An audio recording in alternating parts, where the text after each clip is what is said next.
Hello everyone, welcome to Ultimate Diecast. My name's Tyrone and welcome to Race Day in 143 scale. A whole bunch of Falcons of various shapes and colours today, and a Holden and a Clio from Renault and even a Skoda, all in 143. So buckle up for safety, put your little race helmet on and we'll get cracking around this circuit. No real sponsorship deals going here. It's all classic collectibles in the Falcons and Holden anyway. Amazingly, from classic collectibles, we've got some adjustable steering wheels, although you might run into a few problems come race day with the steering rack like that, but beautifully detailed. I suppose if you've got it in the cabinet and you want the wheels to have a bit of tood, bit of steering, bit of direction, position them, wouldn't you? They're roughly in line, but yeah, just don't do 200 clicks in an S bend. I'm not sure you could anyway. Lovely amount of detail on these. That's the parcel rack, I'd imagine, after you stripped it out, although I'm not sure what all the moulded shapes are for. Hopefully you can see that through the blinding reflection. Got some aerials on the roof so your pit team and your manager can tell you off about wrecking the tyres, going in too hard or exiting too slow, who knows. It's all about thrashing the pants off them all day to get that win, isn't it? Yeah, this is a BA Falcon, even though on the base, where are we? As I gingerly hanging upside down. It just said Ford Falcon on the base, but it is a BA. One of the last ever Ford Falcons produced in Australia, although there's not much in common between the race version and the civilian version. Truckload of cash later, you get to have one of these. Did we get to see the interior? You can't see a lot through these, although the interior is supremely detailed.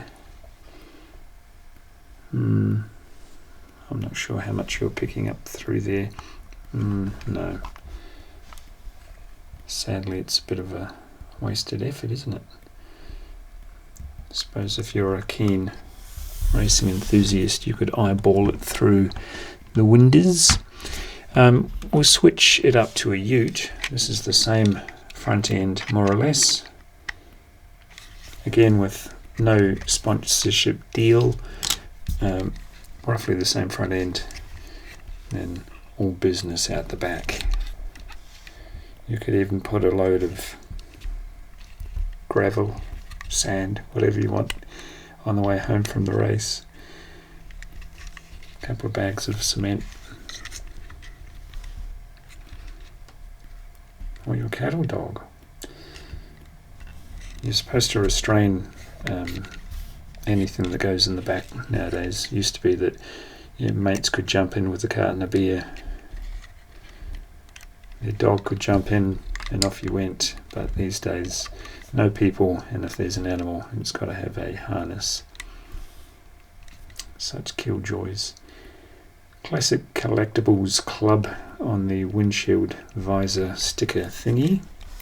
How much can we see through the window of this one? Oh, driver's got the window down.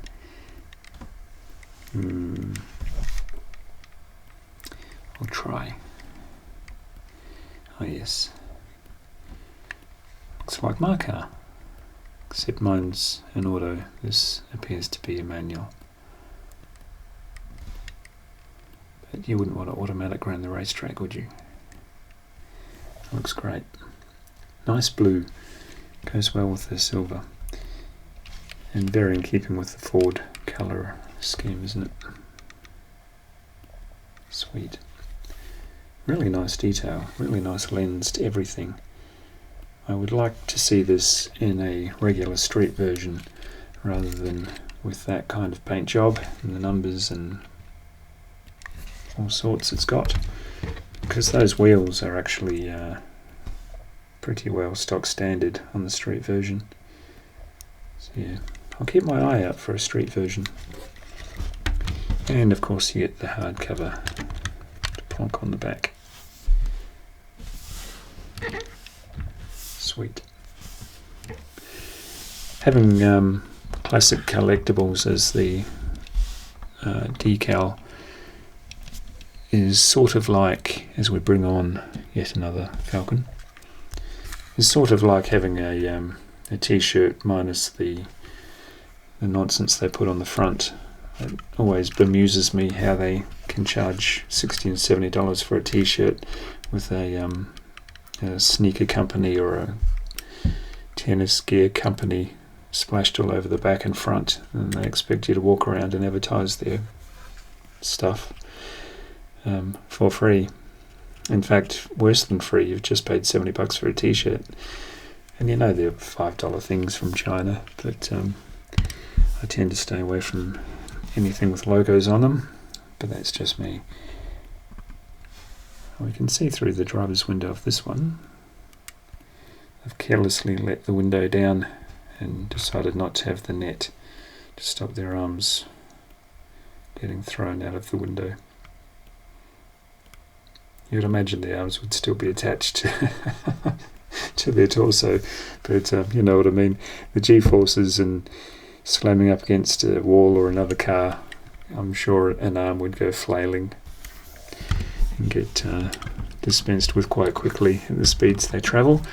And the last Falcon sedan, and it's strange to say Falcon sedan if we're talking about race cars, isn't it? But this is what they used to race before they went to all sorts of other things, simply because Ford don't make cars, neither do Holden anymore, sadly, and everybody wants to drive an SUV. So the door slammers, or the what else do they call them? Tin tops? Is that the same thing? Family car, basically. You don't see them hurtling around the track anymore. It's a shame. This one looks fantastic with the blacked out wheels, doesn't it? And again, we can kind of turn that wheel to give it some tood. Yeah, that's one of the nicest ones here, I think. Really nice. And of course, huge amount of detail on the bottom. Heavy as you like. Slick rubbers. I hope this camera is picking up everything on this car. Really weighty. Beautifully well detailed, and not to be quite outdone or outnumbered. Well, outnumbered yes, but outdone no. We've got a Commodore. Again, doesn't tell us what it is, but I would guess this is a VX or a VY. Correct me if you know different, but it's about the VY shape. Really nice. And they've done it in the nice red for Holden. Same again on the base, lots of detail. Kind of steerable wheels. Oh, this one's better actually. I think it looks better straight. Really nice. What do we see through this window? Can you see? Yes. Yeah, lots of colour, lots of detail. Extraordinarily uncomfortable ride in these things, but it's all about speed, isn't it? I've been in a racing simulator, and it's shocking how uncomfortable it is with the rough ride and the G-forces and the constant hitting the brakes and shooting off down the straight again. Very uncomfortable. Can't imagine doing it for any length of time like they would in an endurance race. And just to throw in a little bit more splash, a little more eye candy. This is how they do it on the other side of the planet. Tiny, light, but just as quick. What is this one? They're reluctant to tell me what brand it is, so I can't tell you because I don't know. You might know. This is a Renault Clio, and it is from the Acropolis Rally of 2003. But as to who made this, they're Koi. Not a whole lot going on the bottom, but snazzy little number. Just thought I'd throw that one in with its mate, the Skoda Fabia from the WRC Tour de Course 2003. Plenty of sponsors on that one. PlayStation 2 as well. I really like the green and the white. It's a nice mix-up of colours. Frenchman behind the wheel, and I think this fellow was a Frenchman as well. Oh, there he is. Jean-Joseph. It's the lead driver. Nice. Put those in the background because we're all about the classic collectibles today. There's no need to go that far back, was there, in the end? Bring them forward for the class photo.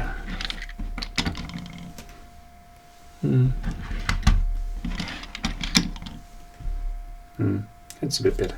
Maybe over there. Yeah.